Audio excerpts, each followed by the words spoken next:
எது சிறந்தது செல்வமே என்ற தலைப்பில் உரையாற்றுவதற்காக காதர் டிவி அழைக்கின்றேன்.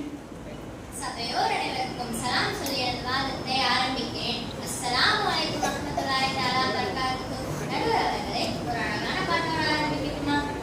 பணம் கொடுத்தாரே பகீர் முகமது மேலையா, நாங்கள் தேச துரோகிகளா மற்றவெல்லாம் தியாகிகளா? பதில் சொல்லி இப்படி பட்டிமன்றத்தை பணத்தால் விடுதலை கேட்குதா இல்லையா? இந்த நாட்டின் விடுதலைக்கு நாங்கள் கொடுத்தது பணமும் விடுதலும் மேலையா? அருமையானவர்களே, அந்த சுதேசி கப்பல் வாங்குவதற்கு அவர்கள் பணம் இல்லாமல் தவித்துக் கொண்டிருந்த போது ஹாஜ் பகீர் முகமது அலி கொடுத்தாரே, அன்றைய வருடத்திற்கு 2 லட்சம் ரூபாய் என்றால் இன்று அதன் மதிப்பென்ன? கொஞ்சமும் தயங்காமல் குறைவின்றி கொடுத்து கப்பலை வாங்கி இந்த நாட்டுக்கு அர்ப்பணித்து இந்த நாட்டின் பணம் கப்பல் ஏறி விடாமல் காப்பாற்றியவர் ஹாஜ் பகீர் முகமது. அவரின் பரம்பரையிலே வந்த பாசமர்கள் நாங்கள். அதனால் தான் செல்வத்தின் பெருமை அள்ளிவிடுவார்களோ? அள்ளிவிடலாமா? நடுவர் அவர்களே, நம்ம அள்ளி கொடுத்த அருவா தந்தாங்க. அவங்க இஷ்டத்துக்கு அள்ளி கூட்டிட்டு போயிருக்காங்க. என்ன சொன்னாங்க? பணம் காணாப்பட்டது, பணம் காணாப்பட்டது. ஏன் காணாப்பட்டது? ஆளுநர்களுக்கு திருக்கோணமா அதை முறையா பயன்படுத்தினா பணம் எப்படி காணாப்படுத்தும்? செல்வத்தை சீராக்கி சேதத்தை முறையாக பயன்படுத்துவர்கள் எல்லாம் புத்திக்காரர்கள் இல்லையா?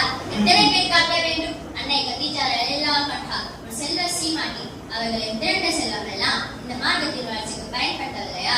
அறவழியே அவர் அள்ளி கொடுத்ததாக அல்லாஹ் அவர்களுக்கு சலாம் சொல்லி அனுப்பினான்.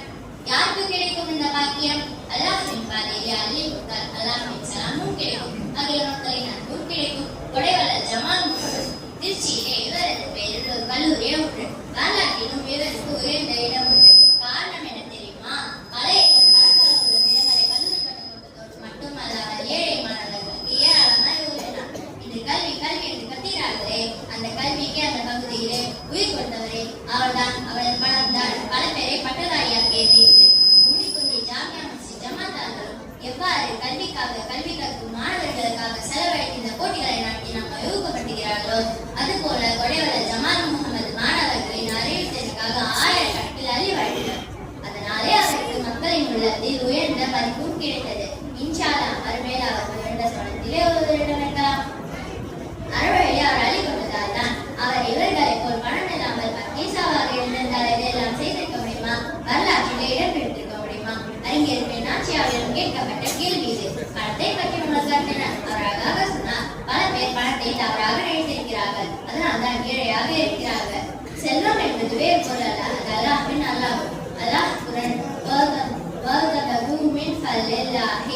ஜும்மா தொழுகை முடிந்துவிட்டால் பூமியிலே பரவி சென்ற அல்லாஹ்வினாலே தேடுங்கள். எனக்கு முன் பேசிய அரபாத் சொன்னார், படித்தால்தான் முன்னுக்கு வர முடியும் என்று யார் சொன்னது? படிக்காத வேலைகள் எத்தனை பேர் காட்ட வேண்டும்? எதிரணியை பார்த்து ஒரு கேள்வி கேட்கிறேன். பணம் இல்லை என்றவர்கள் பெற்றோர்களை இந்த ஆளாக்கியிருக்க முடியுமா? பணம் செலவழிக்காமல் நீங்கள் இந்த வலித்திருக்க முடியுமா? அதை இந்த பட்டிமன்றத்திலே பேசியிருக்க முடியுமா?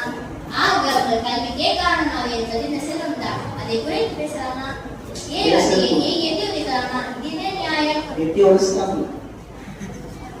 ஆகவே உயர்ந்த வாழ்க்கைக்கு உறுதுணையாக இருப்பது செல்வமே செல்வமே என்று உறுதிப்படக்கூடிய எனக்கு ஒரு நிறைவு செய்கிறேன். அஸ்ஸலாமு அலைக்கும் வரஹ்மத்துல்லாஹி தஆலா வபரகாத்துஹு. வஅலைக்கும் ஸலாம் வரஹ்மத்துல்லாஹி வபரகாத்துஹு. மாஷா அல்லாஹ், மிக அருமையாக செல்வம் இல்லாமல் கல்வி கற்க முடியாது என்பதை தன்னுடைய வாதத்தால் உணர்த்திவிட்டு சென்றிருக்கிறார்கள்.